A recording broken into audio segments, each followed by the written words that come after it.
lagi Beb. Mungkin terkait semalam kabarnya ada Laura datang ke Polres, mungkin terkait apa untuk? Ya, jadi betul LM datang ke Polres Metro Jakarta Selatan diantar oleh RAN. Ya, itu. Dalam rangka apa untuk?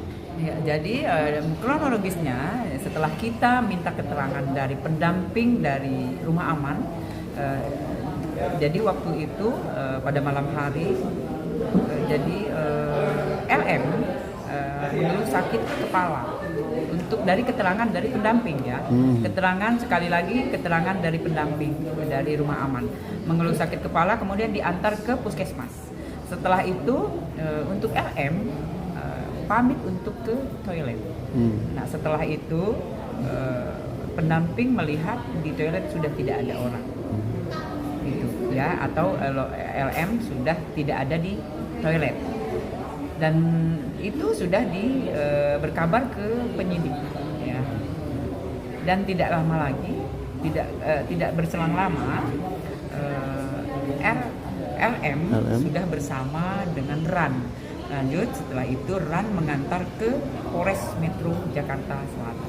Pengakuan LM sendiri apa Unti dari kronologis itu sendiri? Oleh karena itu masih didalami, semua masih didalami, dimintain keterangan dari penyidik, sekarang lagi berlangsung. Unti artinya boleh dibilang LM ini kabur dari Rumah Aman ya? Ya Unti? Ya, di situ yang jelas ya dari LM ke puskesmas, setelah itu meninggalkan ke puskesmas, lanjut ke kantornya RAN. Dari keterangan LM, RAN mengantar ke Polres Metro Jakarta Selatan. Oke, Unti, tadi menurut Bang Rasman sendiri dia menceritakan apa yang disampaikan oleh LM unek-unek selama berada di Sefos itu seperti apa. Memang Unti di situ bersama dengan ODGJ, terus ada juga penderita HIV juga ya, terus merasa dirinya itu tertekan di Rumah Aman, justru tertekan, bukannya nyaman malah tertekan, itu gimana Unti? Ya kalau itu nanti yang jelas kita minta keterangan ya dari LM, dari penyidik, yang jelas kita minta keterangan ya, apa-apa saja yang dirasakan, kemudian apa-apa saja yang terjadi, itu pasti kita minta keterangan, wewenang dari penyidik. LM sendiri masih berada di Polres Metro Jakarta Selatan. Masih di Polres Jakarta Selatan. Untuk dalam hal apa Unti, minta perlindungan kah atau gimana Unti?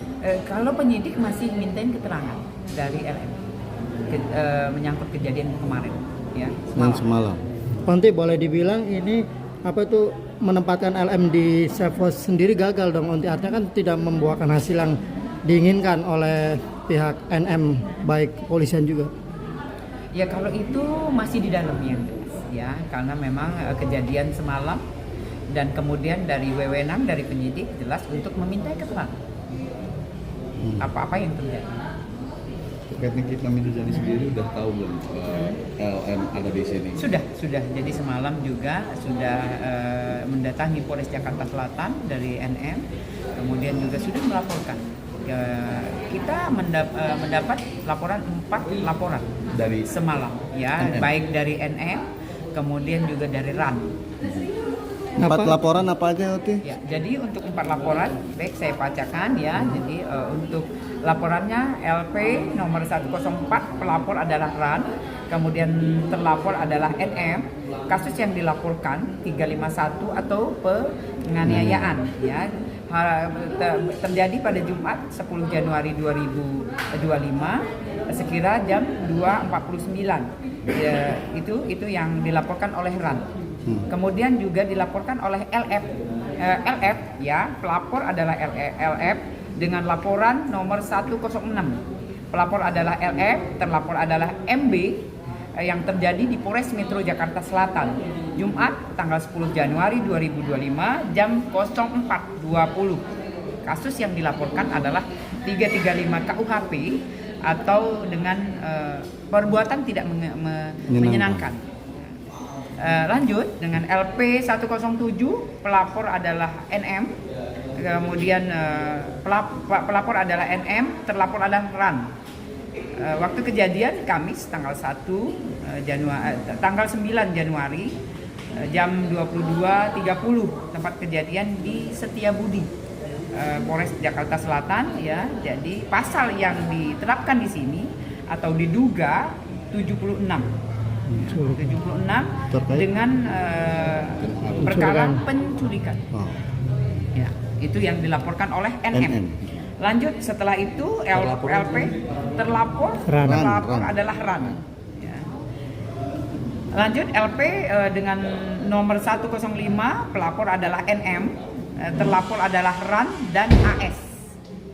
Terjadi Jumat tanggal 10 Januari 2025 sekira jam 2.40 dini hari.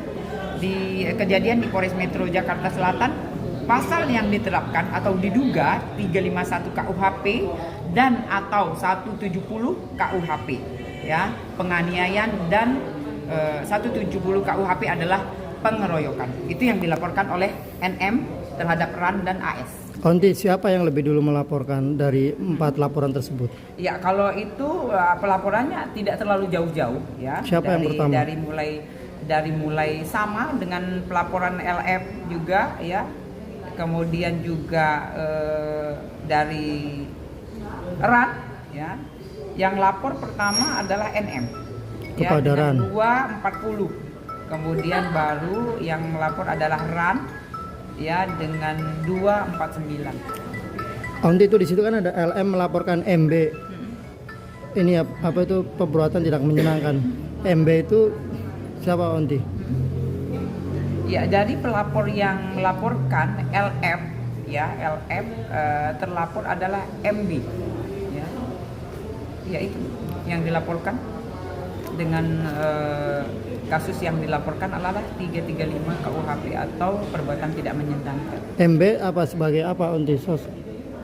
MB siapa? Kakak dari PA ya, kakak dari PA. Kalau pelapor LF adalah adik dari NM.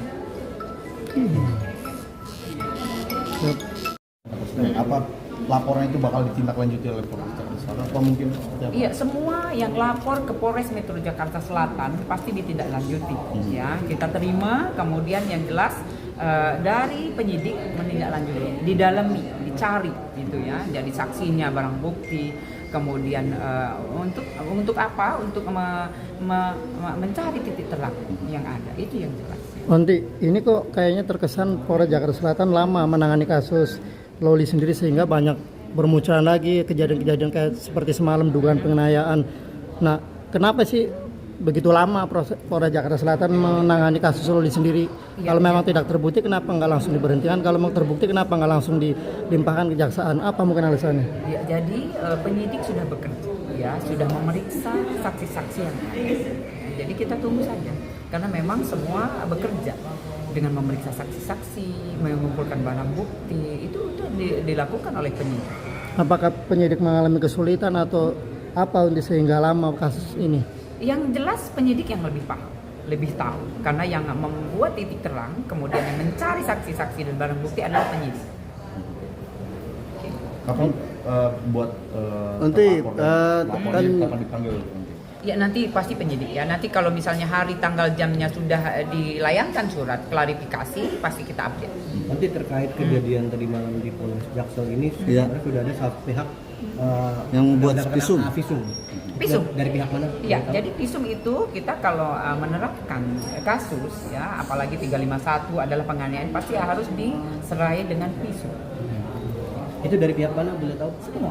Jadi dari RAN juga kan 351 melaporkan NM, kemudian juga NM melaporkan RAN juga 351 ya, dan pengeroyokan. Oke, Onti, kalau dari RAN sendiri menunjukkan hasil visum luka bagian mana aja kepada pihak penyidik? Ya, itu masih didalami. Yang jelas sudah visum.